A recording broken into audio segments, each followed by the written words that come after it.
The rain hits the job site like God's own judgment, turning fresh concrete into gray soup and sending my crew scrambling for their trucks.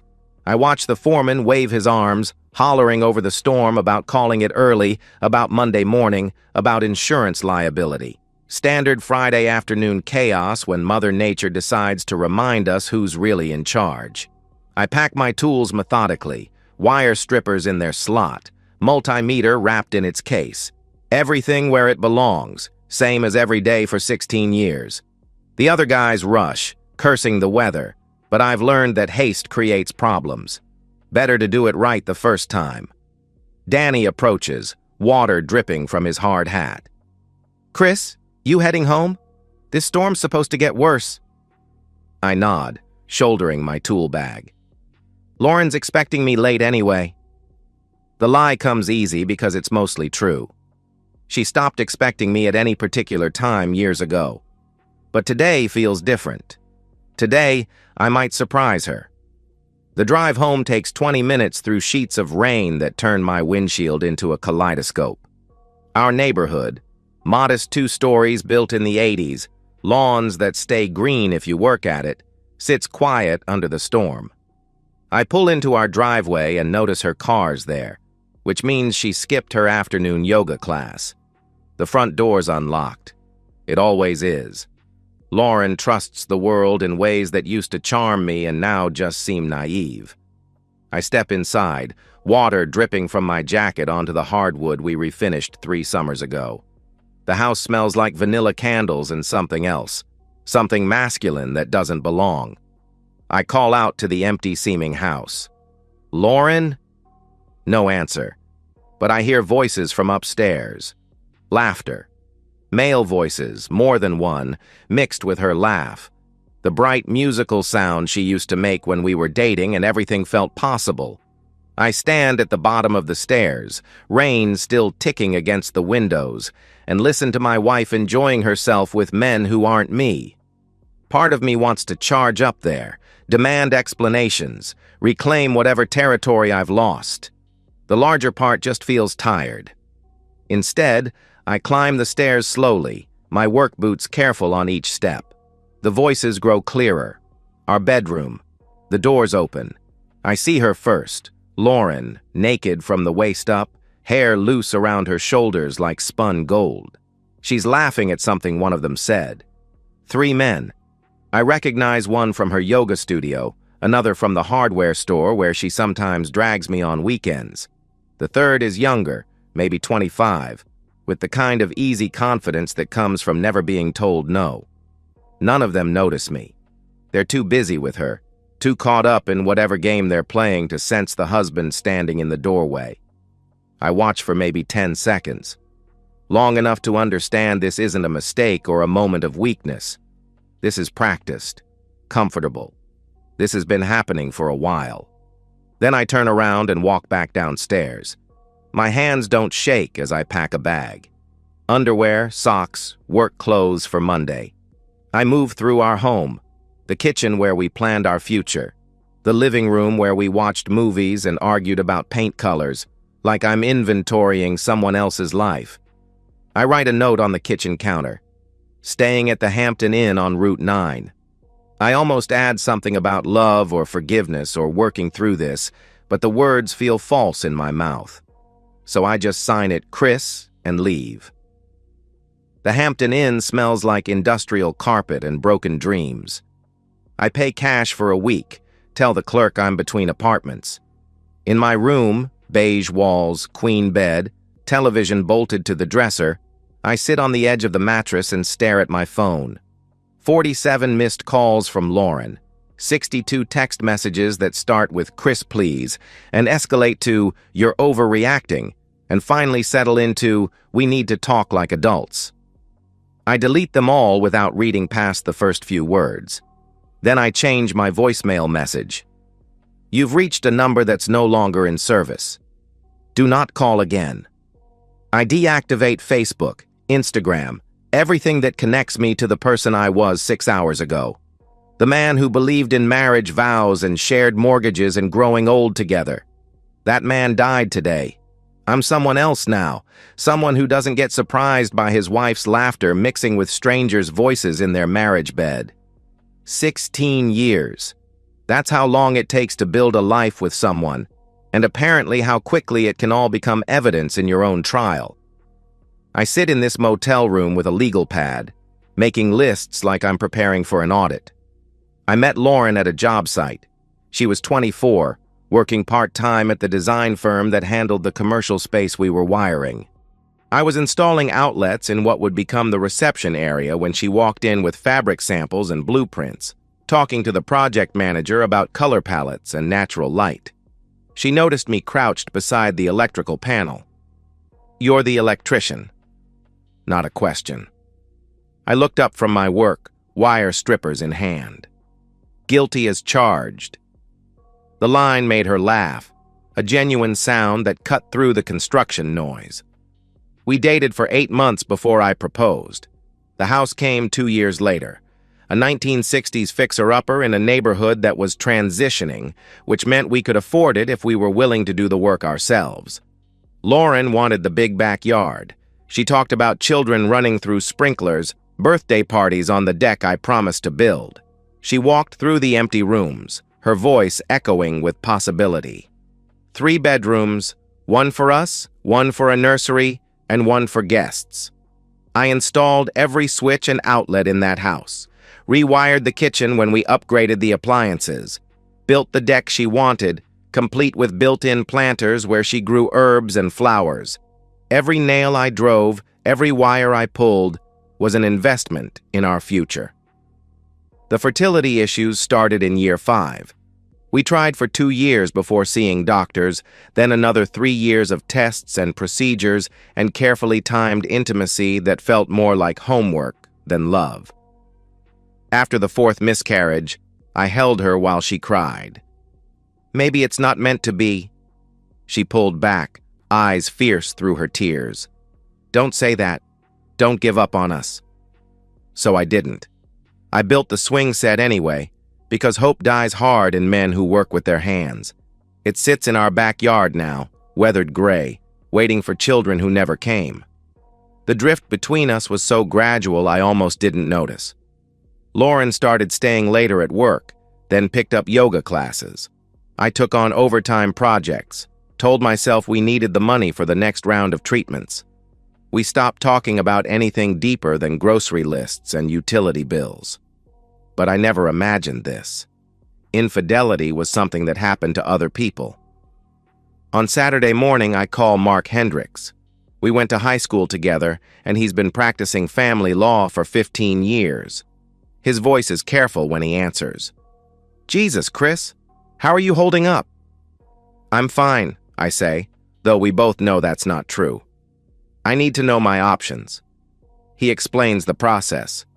Pennsylvania's a no-fault state, but adultery can affect alimony. Documentation matters. The house is in both our names, but I put down the down payment from money I'd saved before we met. Mark's voice turns professional, lawyer-like.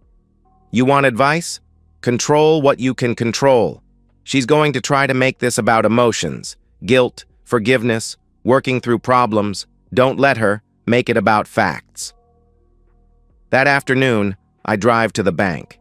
Our joint account has $47,000.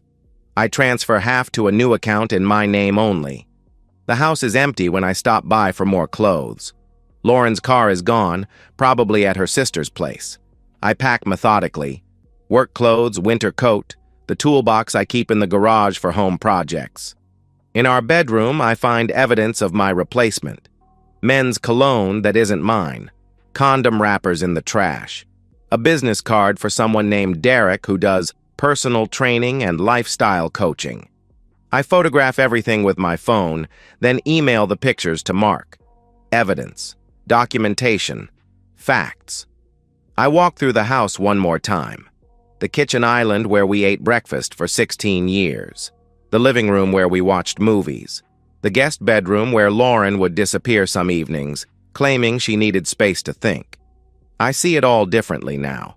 Not as our shared life, but as the stage where she performed the role of faithful wife while auditing other options. That evening, I spread Mark's paperwork across the motel table. Divorce forms, financial disclosure statements, a custody agreement template that makes me laugh bitterly. No children to fight over, just two adults dividing the wreckage. Lauren calls while I'm reading through alimony guidelines. I let it ring until voicemail picks up, then delete the message without listening. Whatever she wants to say, explanations, apologies, justifications, none of it changes what I saw. By Monday, I've made my strategic decisions. Let Lauren keep the house, but also let her keep the mortgage payments, insurance, utilities, all the monthly obligations I'd been covering. Give her what she thinks she wants, along with everything that comes with it. Within 6 months, she'll understand what I really took when I left. 6 months later, I'm someone else entirely. James C. Hale, according to the Pennsylvania Department of Transportation and the Social Security Administration. My middle name was always James, so it doesn't feel like lying, just editing out the parts that don't serve me anymore. The mountains of northern Pennsylvania swallow people like me, men running from something they can't fix, looking for places where nobody asks questions about your past. I rent a cabin outside a town called Cedar Falls, population 2,400, where the biggest excitement is high school football and the coffee shop stays open past 9 only on Fridays. Work comes through word of mouth. Tommy Briggs owns the local hardware store and needs someone to wire his new storage building. I do the job for half what a licensed contractor would charge, cash only, no paperwork. Tommy's pleased enough to recommend me to his brother-in-law. Mrs. Patterson watches me install a new ceiling fan in her dining room. You're good with your hands. I smile and nod. The truth is, I'm good at disappearing into work. Every outlet installed, every switch wired, every junction box properly grounded. It's all proof that I still exist, still have value. The locals accept me gradually. Cedar Falls is the kind of place where showing up consistently matters more than where you came from. I drink coffee at Emma's Diner, shop at Tommy's hardware store, attend the occasional town council meeting. Rachel appears on a Tuesday in October when the leaves are turning and the air tastes like wood smoke. She owns the bookstore, one of those cluttered, impossible businesses that should have died when Amazon took over the world, but somehow survives on stubbornness and local loyalty. She approaches while I'm checking voltage on a problematic outlet, carrying coffee and wearing a sweater the color of autumn leaves. You must be James. Emma mentioned you were helping with the electrical work. She's maybe 35. Dark hair pulled back in a practical ponytail, laugh lines around her eyes that suggest she finds the world more amusing than disappointing. I set down my multimeter and straighten. Guilty as charged. The old line feels different on my tongue now. Lighter. She gestures around the cluttered space. Well, I'm Rachel. This is my disaster of a bookstore. Books are stacked everywhere. On shelves, on tables, in cardboard boxes that suggest an organizational system only she understands. But there's something warm about the chaos. I survey the space with an electrician's eye. It's not so bad, just needs better lighting to show it off properly. We talk while I work. She tells me about growing up in Cedar Falls, leaving for college in Philadelphia, coming back when her father died and left her the store. I tell her I'm from Pennsylvania originally, that I needed a change of scenery, that I like the quiet. All true, just not complete. She doesn't push for details. That's the first thing I notice about Rachel. She listens to what you say instead of hunting for what you're not saying. The lighting project takes 3 days, mostly because I find reasons to stretch it out. On Friday, when the work's finished, she wipes her hands on her apron and looks around at the improved space. It looks completely different. Would you like to get dinner? As a thank you. We eat at the only restaurant in town that isn't fast food. Rachel orders the meatloaf. I get the fried chicken. We talk about movies, about places we've traveled, about the difference between being alone and being lonely. She cuts a piece of meatloaf and considers her words. I like living here. People think small towns are boring, but I think they're just patient. Things happen, but they happen at a human pace. We date slowly. Coffee on Saturday mornings, dinner at her place, where she cooks simple meals, and we listen to NPR. A movie at the tiny theater that shows second-run films for $4 a ticket. Rachel doesn't ask about my past, and I don't volunteer much. She knows I was married before, that it didn't work out, that I needed to start over. She accepts this with patient curiosity, but no pressure. The first time we sleep together, it's December, and snow is falling outside her bedroom window. She lives above the bookstore in an apartment that feels like the inside of a jewelry box, small and perfectly arranged. We move toward each other carefully, like people handling something fragile. Afterward, lying in her narrow bed with her head on my chest, she traces patterns on my skin. Her voice is quiet in the darkness. You don't have to tell me about what happened before, but someday, if you want to, I'll listen. I want to tell her everything, but those words feel dangerous, like they might contaminate this clean, simple thing we're building together. So I just kiss the top of her head and murmur, someday. 2 years pass like this. I get my Pennsylvania electrical license under my new name, start taking bigger jobs. Rachel and I move in together. Her apartment is small, but so is my collection of worldly possessions. We talk about marriage the way people discuss vacation plans. I propose on a Tuesday in March, after we've spent the weekend building bookshelves. No ring, no fancy restaurant, no speech about forever. Just me, covered in sawdust, handing her the keys to a house I've been renovating in secret. She takes the keys, her eyes wide with surprise. What is this? It's ours, I say, if you want it. The house is a 1950s ranch on 2 acres outside town. Nothing fancy, but solid. I've spent 8 months rewiring, replumbing, refinishing floors. Every surface touched by my hands, every improvement an act of faith. Rachel takes the keys and smiles, that smile that reaches her eyes. I want it. We marry in May at the courthouse, with Tommy and his wife as witnesses. Afterward, we have dinner at the family restaurant where we had our first date. This time, when Rachel laughs at something I say, I'm not waiting for the other shoe to drop. That night, in our house, Rachel falls asleep with her head on my shoulder while I listen to the settling sounds of home. I think about the man I used to be, buried somewhere in Pennsylvania under a different name. He seems like a stranger now. I never told Rachel about Lauren. I buried that story like a body, deep enough that it can't hurt anyone anymore. 3 years into our marriage, on a Thursday that starts like any other, my past shows up wearing a sundress and carrying a little girl who looks like me. I'm working a job site for a new housing development when I hear my old name floating across the construction noise. Chris Delaney. I climb down from my ladder slowly, every movement deliberate. She's standing by the temporary fence that separates the work site from the parking area.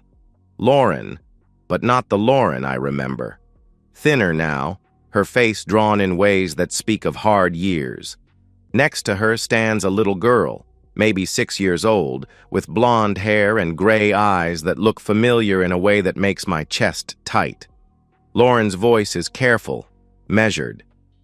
I need to talk to you. My crew is watching. I wave them off and lead Lauren away from the others, toward the sales trailer where we can have privacy. How did you find me? Her smile is bitter. It took 3 years. Private investigator.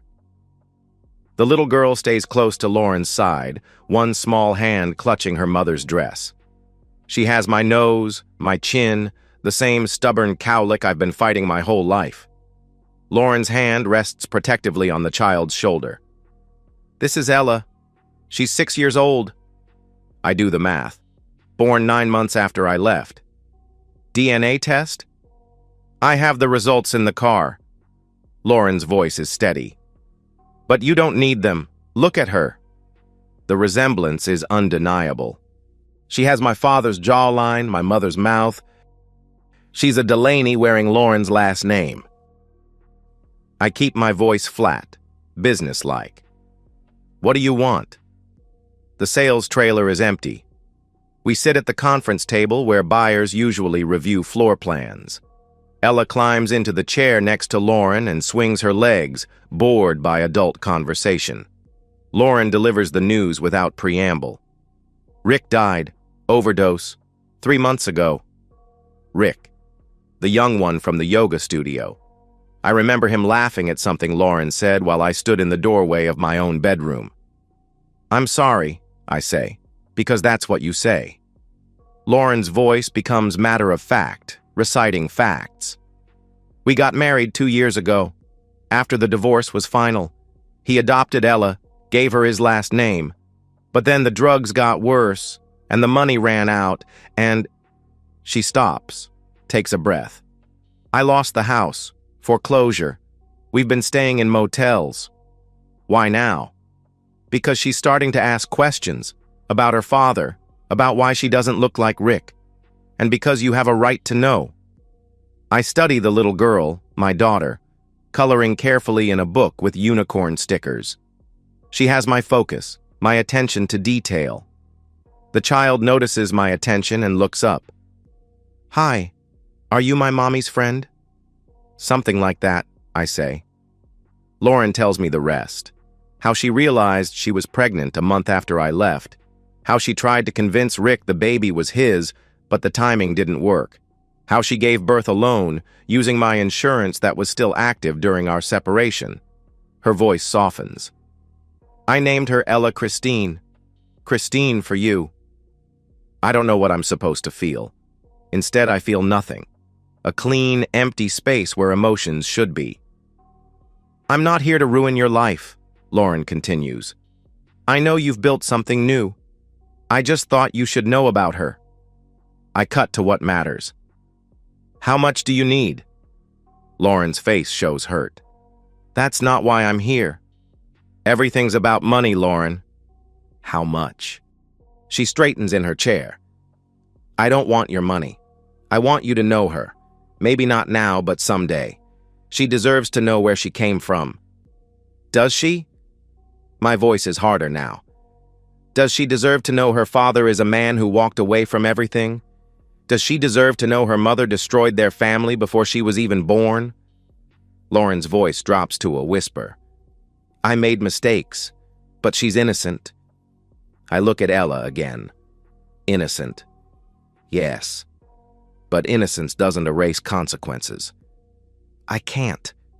Lauren leans forward. Can't what? I can't be her father. I can't pretend that blood makes us family. I built something new, Lauren. Something clean. I won't let you poison it. She's your daughter. My voice is final. She's a stranger. A stranger you created with my DNA while you were destroying our marriage. Lauren's face crumples, but I'm already standing to leave. Her voice breaks as she accepts defeat. Fine. When she asks about her father someday, I'll tell her I tried. They start packing up. Ella looks confused by the sudden activity. Are we leaving? She asks. Lauren's voice is gentle with her daughter. Yes, sweetheart. But I'm not done with my castle. You can finish it later. As they reach the door, Ella waves. Bye. I hope you have a good day. The simple kindness hits me unexpectedly. You too. After they leave, I sit alone in the sales trailer, staring at the unfinished castle coloring page Ella left behind. The unicorn is complete, every line carefully colored. But the castle remains half-finished, abandoned when circumstances changed. I throw the page in the trash and go back to work. That night, I don't tell Rachel about the visit. Instead, I hold her while she sleeps and listen to the familiar sounds of our quiet life. Some doors, once closed, should stay closed.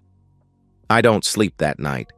Instead, I lie next to Rachel and stare at the ceiling while my mind runs calculations I don't want to make. Child support, custody arrangements, paternity tests that would make everything official. At 3 a.m., I give up on sleep and move to the kitchen. I make coffee and sit at the table where Rachel and I plan our normal days. The life I built to replace the one Lauren destroyed. I could write the child a letter, explain why I can't be part of her life but leave the door open for when she's 18. I draft it twice on a legal pad, crossing out words, rewriting sentences. Dear Ella, I begin, then realize I don't know what comes next. I tear up both drafts. By morning, I've decided to call Mark. He's still practicing family law in Philadelphia, still cleaning up the messes people make of their personal lives. His voice carries familiar concern. Jesus, Chris, when did you find out? Yesterday. And you're sure she's yours? She looks like my baby pictures. Lauren says she has DNA results. Mark's tone becomes professional. Worst case scenario. If she pursues paternity through the courts, you're looking at 18% of your gross income until the kid turns 18, plus potential back support. Can she do that? After 6 years? Pennsylvania allows retroactive support in some cases, but she has to find you again, and you've done a good job disappearing. I press for more information. What about custody? Courts can't force you to be a father. They can force you to pay support if paternity is established, but they can't make you visit or care. Mark's advice is clear. Then my advice is to do nothing. Don't acknowledge paternity. Don't engage. Sometimes the kindest thing you can do is stay away. After we hang up, I drive to the job site and work until my hands are raw. By afternoon, I've made my decision. I stop at a FedEx store and send an overnight letter to Lauren, care of the last address Mark's investigator found. Inside, I include a cashier's check for $5,000 and one paragraph. This is the only assistance you'll receive from me. I've never been a father to this child, and I never will be. If you contact me again or attempt to contact my wife or interfere with my life in any way, I will pursue legal action. Use the money to start over somewhere else. I don't sign it. Rachel is in the bookstore when I get home, doing inventory while NPR plays softly.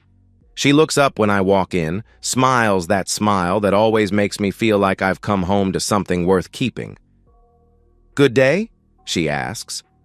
Long day, I say. How was yours? Her smile is amused. Mrs. Patterson came in looking for romance novels. Said she's tired of reading about people dying. This is what I'm protecting. This quiet, normal life where the biggest drama is Mrs. Patterson's reading preferences. The words come out more intense than I intended. I love you. Rachel looks slightly surprised by the force of it. I love you too. Everything okay? Everything's perfect, I say, and for the first time in 24 hours, that feels true. That weekend, I change our bank accounts to a different institution. I update our address with the post office to a P.O. box. Small precautions, but necessary ones. I don't hear from Lauren again. The check never gets cashed, which means either she moved again or she understood the message. Either way, the silence feels like victory. Months pass. Rachel and I plant a garden, travel to Philadelphia for a long weekend, talk about maybe getting a dog. Normal life resumes its rhythm, and I start to believe that some ghosts really can be laid to rest. Then Lauren shows up at Rachel's bookstore.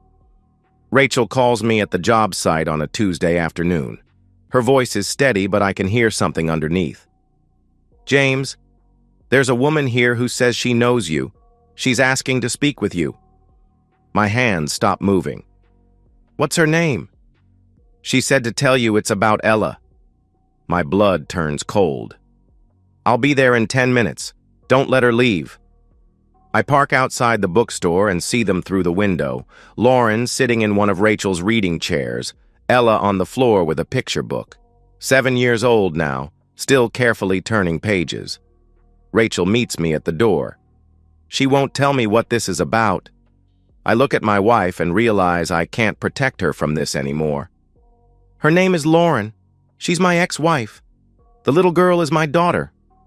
Rachel's face doesn't change, but I see her processing. Your daughter. Biologically, I've never been part of her life. But you knew about her. Yes. Rachel nods slowly. What do you want to do? This is why I love her. No immediate questions, no accusations. Just trust that I'll handle it appropriately. We walk into the store together. Lauren stands when she sees me. Hello, Chris. It's James now, I say. This is my wife, Rachel. Lauren's voice carries bitter understanding. Of course it is. New name, new life, new wife. What do you want, Lauren? I want what I've always wanted, for you to acknowledge your daughter. We discussed this. My answer hasn't changed.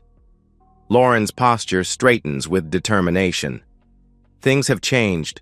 We're not transient anymore. I got a job in Scranton, found an apartment. Ella's in school. We're stable. Congratulations. She needs a father figure. She's asking questions about why all her friends have dads and she doesn't. I glance at Rachel, who's listening with careful attention. That's your problem to solve, I tell Lauren. Not mine. Lauren's voice rises slightly. She's 7 years old, Chris.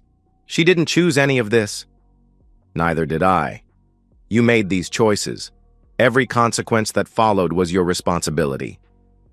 Ella looks up from her book, sensing tension. She has the wariness of a child who's learned that raised voices mean everything's about to change. Her small voice cuts through our argument. Mommy? Lauren immediately softens. It's okay, sweetheart. These are just friends of Mommy's. Rachel steps forward then. She's been studying Ella while Lauren and I argued. Her observation is quiet but pointed. She looks like you.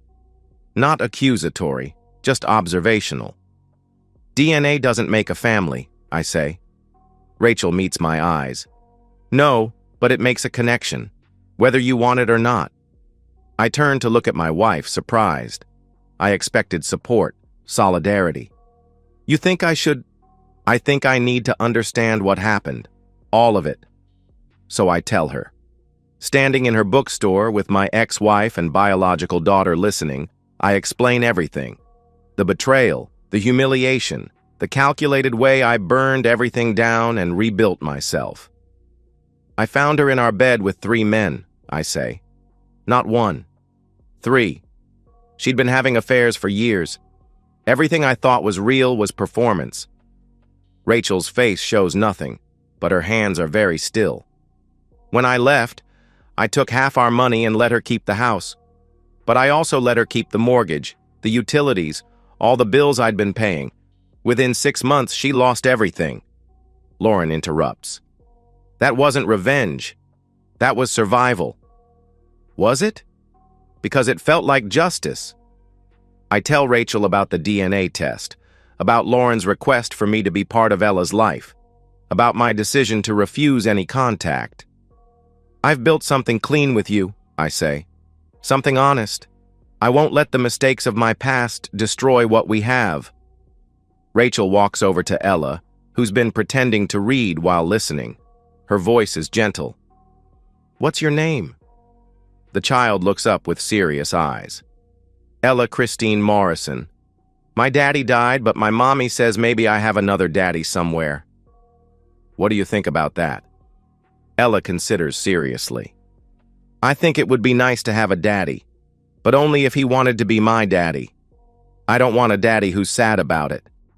The simplicity hits me harder than any of Lauren's arguments. Rachel straightens and looks at me. I need to talk to you outside. We step onto the sidewalk. Main Street is quiet in the afternoon lull. Rachel's voice is controlled. You lied to me. I omitted. For 3 years. About having a child. About having biological offspring with a woman who destroyed my faith in marriage. There's a difference. Rachel crosses her arms. From where I'm standing, it looks like you've spent our entire relationship hiding something fundamental about who you are. Who I am is the man who chooses you every day, who built this life with you. By lying, by editing, by choosing which parts of my past are relevant to our future. And you think a 7-year-old girl isn't relevant? I think she's a weapon Lauren uses to manipulate people. I think acknowledging her opens a door I can never close again. Rachel stares at me. Do you want to know what I think? I'm not sure I do. I think you're scared. I think you're so afraid of being hurt again that you're willing to hurt an innocent child to protect yourself. The man you married is exactly this person, I say. Someone who learned from his mistakes. Someone who protects what matters. She's not a mistake, James. She's a little girl who wants to know her father. She has a father. He's dead, but she had one. I'm just the sperm donor.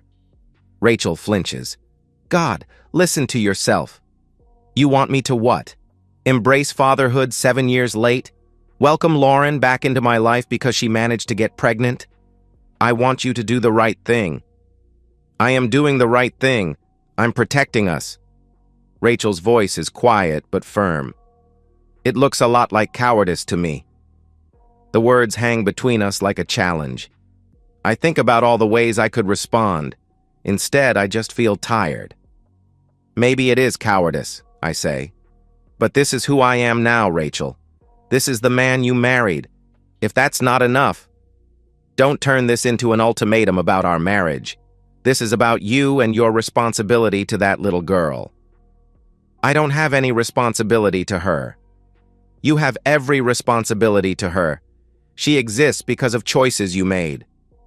We stand at an impasse that feels familiar and terrifying. Through the window, I can see Lauren and Ella. The little girl has moved to another book, something that makes her smile. What do you want me to do? Rachel's voice is gentle but determined. I want you to go back in there and have a conversation with your daughter. Not about custody or support, just a conversation. Let her ask questions. Give her something to hold on to. And then we figure out what comes next. Together. I look at my wife, the woman who found me when I was broken and helped me rebuild. She's asking me to do something that terrifies me. Okay, I say. One conversation. We go back inside. Lauren looks up hopefully. Ella has moved on to a third book. I approach slowly, like you would a startled animal. Ella, would you like to ask me some questions? She considers this seriously. Are you my daddy? Biologically, yes. That means we share DNA. But I haven't been your father. I haven't been part of your life. Her next question is simple and devastating. Why not? I glance at Lauren. Your mother and I had problems. Adult problems that happened before you were born. I made choices that meant I couldn't be around when you were growing up. Were you sad about me? The question hits like a physical blow. I was sad about a lot of things. But you were never the problem, Ella. Adults sometimes make messes, and children get caught in them. Do you want to be my daddy now? I look at this little girl, my daughter, who's asking the one question I can't answer the way she wants me to. I want you to be happy, I say finally. I want you to have a good life, with people who love you, but I don't think I'm the right person to be your daddy. Ella nods solemnly. That's okay. Maybe someday you'll change your mind. Maybe, I say, though we both know I won't. Lauren stands then, gathering Ella's things. Thank you, she says to Rachel, for letting us talk. Then she turns to me. And thank you for being honest with her. They leave through the front door, Ella waving goodbye. I watch them walk to their car and drive away. Rachel's voice is quiet. How do you feel? Like I did the right thing for the wrong reasons, I say. Or the wrong thing for the right reasons. Do you think you'll see her again? I hope not, I say, and realize I mean it. Not because I don't care about Ella. Somewhere in my chest, there's a small, painful place that recognizes her as mine, but because caring changes nothing. That night, Rachel and I eat dinner in silence. Then we sit on our couch, reading our separate books, existing in the same space without needing to fill it with words. Before bed, Rachel stops and looks at me. I understand why you made the choices you did, she says. I don't agree with all of them, but I understand. Does that mean we're okay? It means we're going to work on being okay, she says. But James, if she comes back, don't hide from me. Let me help you figure it out. Okay, I say. She turns to go, then pauses. She really does look like you, especially around the eyes. I know. Do you think you'll ever wonder about what kind of person she becomes, what kind of life she has? I consider lying, giving Rachel the answer that would be easier for both of us. Instead, I tell the truth. Every day, I say, for the rest of my life.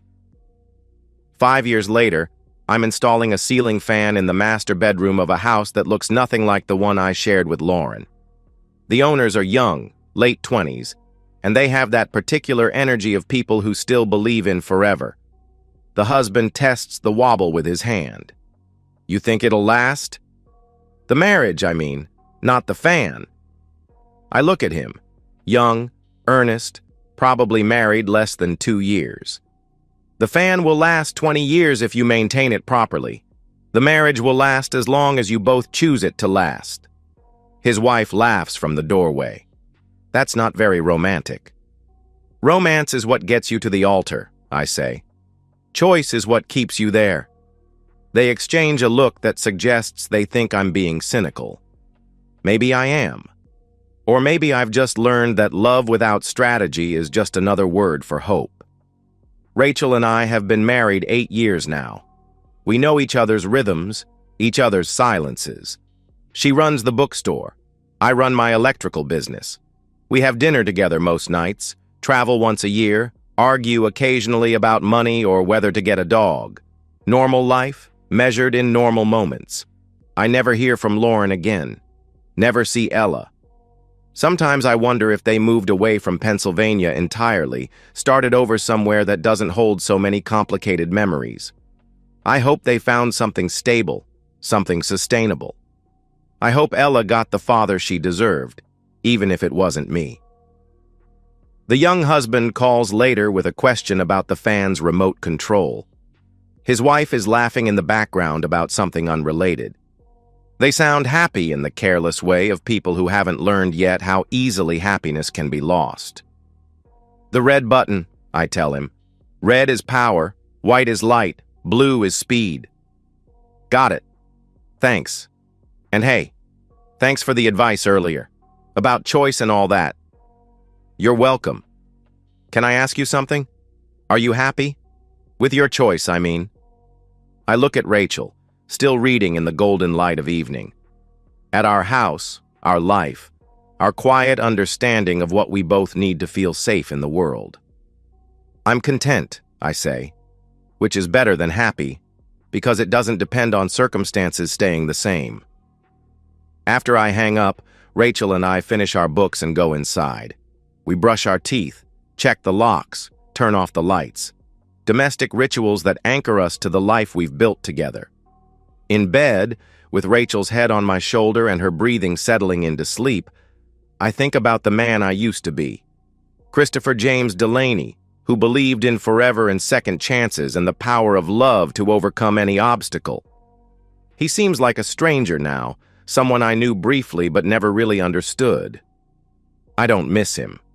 He was naive, trusting in ways that made him vulnerable to people who collect trust, like trophies.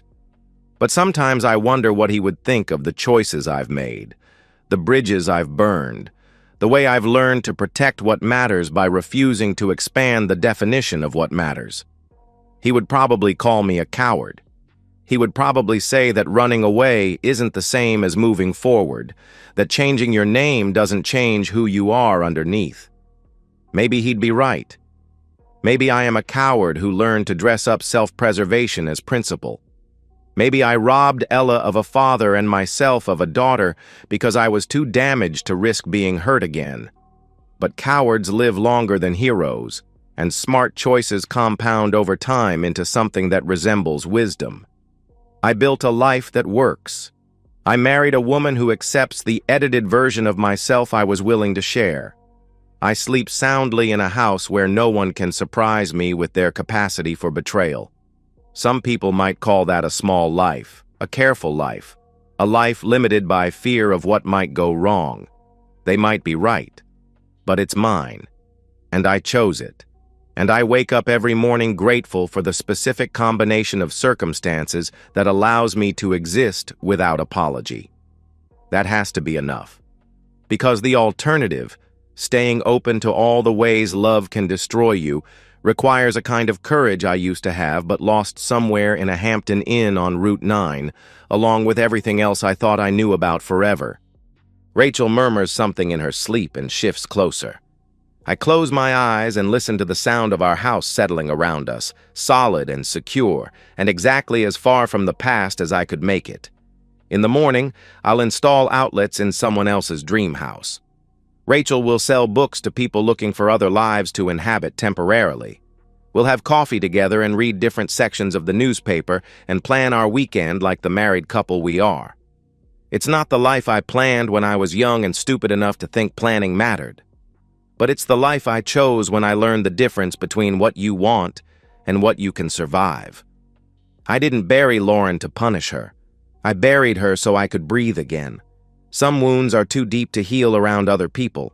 Some betrayals require the kind of distance that looks like cruelty, but feels like survival.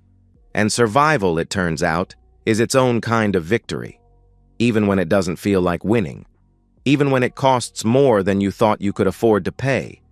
Even when the price includes gray eyes that look like yours, coloring castles with careful precision in a bookstore you'll never visit again.